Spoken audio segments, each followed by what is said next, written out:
মাদারীপুরের শিবচরে প্রেমিকার সঙ্গে মনোমালিন্যের জেরে 450 ফুট উঁচু বিদ্যুৎ টাওয়ারে উঠে অনশন করেন এক যুবক।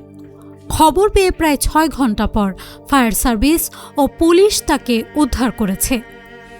রোববার রাত 10টার দিকে হাসান শেখ নামের ওই যুবককে টাওয়ার থেকে নিরাপদে নামিয়ে আনা হয়। স্থানীয় সূত্রে জানা যায়, শিবচর পৌরসভার ডিসি রোডের বাসিন্দা হাসান শেখ বিকাল 3টার দিকে চরকাকৈর দফাদার কান্দি নদীর পাড়ে অবস্থিত একটি বিদ্যুৎ টাওয়ারে উঠে অনশন শুরু করেন। এ সময় তিনি তার ফেসবুক লাইভে এসে আত্মহত্যার হুমকিও দেন।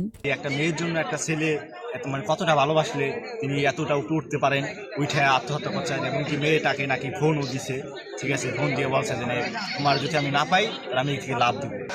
ওরা যা করছে তার অনেক এর আগে হয়তো বিভিন্ন জেলায় হয়েছে, বিস্তারিত আমরা দেখছি মোবাইলে, তো বাস্তবে আজকে দেখলাম প্রায় 50 তলা হবে আপনার হাইট, এখানে উঠে এসে সুইসাইড করার হুমকিতে আছে। স্থানীয় সূত্রে আরও জানা যায়, প্রেমিকার মন জয় করতে এবং সম্পর্ক টিকিয়ে রাখার দাবিতে হাসান শেখ এই ঝুঁকিপূর্ণ পথ বেছে নেন। তাকে টাওয়ারে উঠতে দেখে দ্রুত পুলিশ ও ফায়ার সার্ভিসের খবর দেয়া হয়। খবর পেয়ে পুলিশ ও ফায়ার সার্ভিসের সদস্যরা ঘটনাস্থলে পৌঁছে যুবকটিকে নিরাপদে নামিয়ে আনার চেষ্টা চালান। প্রায় 6 ঘণ্টা ধরে চেষ্টার পর তাকে নামিয়ে আনা হয়। এক পর্যায়ে যুবকটি জানান, তার প্রেমিকা ফোন না করলে তিনি টাওয়ার থেকে নামবেন না।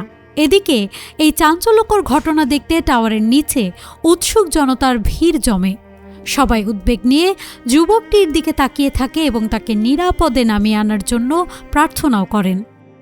শিবচর ফায়ার সার্ভিসের ইনচার্জ তপন কুমার ঘোষ জানান, অনেক চেষ্টা ও কৌশলে বুঝিয়ে রাত প্রায় 10টার দিকে প্রায় 450 মিটার উঁচু বৈদ্যুতিক খুঁটি থেকে যুবকটিকে উদ্ধার করতে সক্ষম হন তারা।